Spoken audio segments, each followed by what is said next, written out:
Hello, welcome to today's virtual lesson. We are on Victor.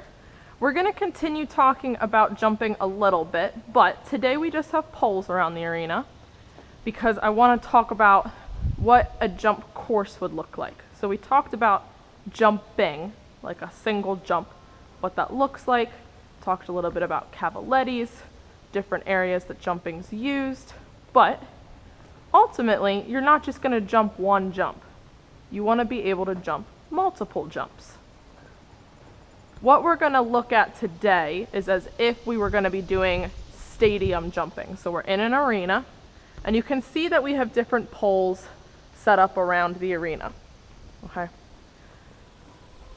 We have them set up looking differently. We have a box in the middle.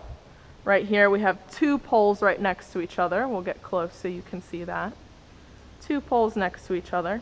And then a single pole and a single pole down by the American flag. So there are different types of jumps that you would learn how to jump, more than just a straight rail. You could have a bounce, where your horse can't take a full stride between two jumps. You could have an oxer, where there's two poles that are set up kind of like this. You can have a flat oxer or a rising oxer, where they're uneven, and your horse has to jump both of them at the same time. You can have coop jumps that are more like a pyramid that you jump over the whole thing. You can have turn jumps where you jump one jump and you immediately have to turn to jump another one. So there's different types of jumps that you can learn how to jump. Now, if you were in a jump course, you would first walk it either by yourself or with an instructor to know what's the best way to approach the jumps, what kind of turn do you need to make, what canter lead would you need to be on, how many canter strides are between the jumps. There's a lot to think about when you have an entire jump course. How are you going to get from that jump to that jump versus that jump to this jump? So there's a lot to think about when you are coming into the jump course. So today, we're just going to practice wiggling through some of these poles, pretending that they're different types of jumps, that you're having different kinds of approaches, but that we want to, no matter what, have control of the horse, because we're doing this together as a team, and that we're going straight over these jumps. Okay? So we're skipping the part where we would walk the course and we're not doing a whole bunch of different kinds of jumps, we're just pretending. And I'm also not laying out something that we have to memorize, because typically you would have to memorize your jump course. You have to remember that one's 1, 2, 3, 4, 5, 6, 7, so on and so forth. We're just going to have a little bit of fun practicing our jumping on Victor here over these poles.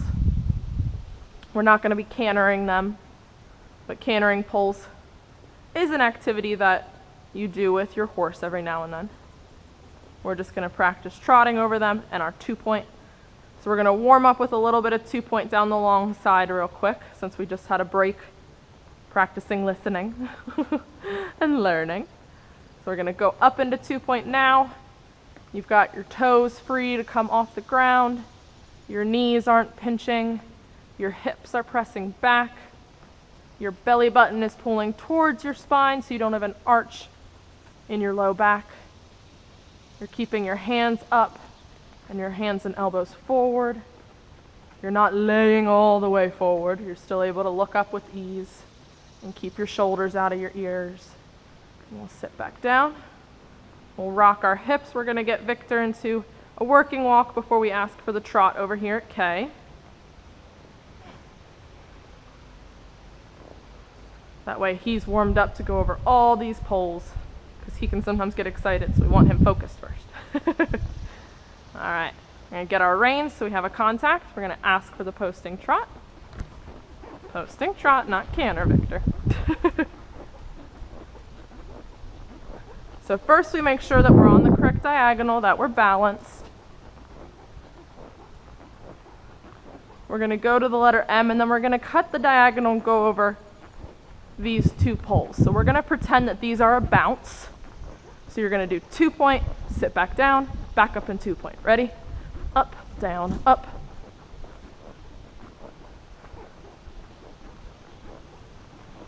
Victor wanted to go over that one, but because I didn't ask him to, I wasn't going to let him.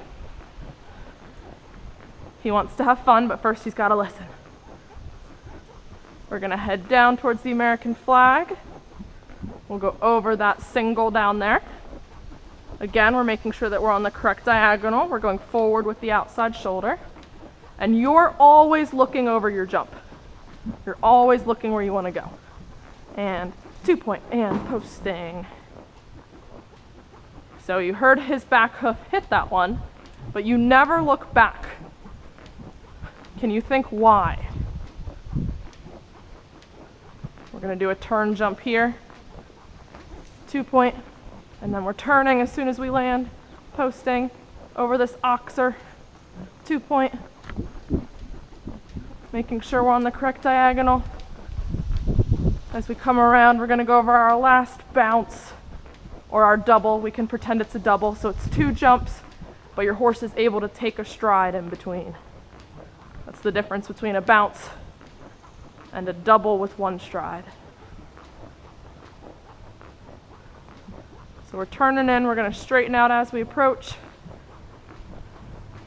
We're doing 2 point, down, 2 point, down, and posting. I have to change my diagonal because I was not balanced with him. And then we've gone over all the jumps, so we can walk. So that would be one example of how it might be set up with these specific jumps. But I'm going to go back to my question that I asked. If I hear my horse hit a pole, knock a pole over, I don't look back.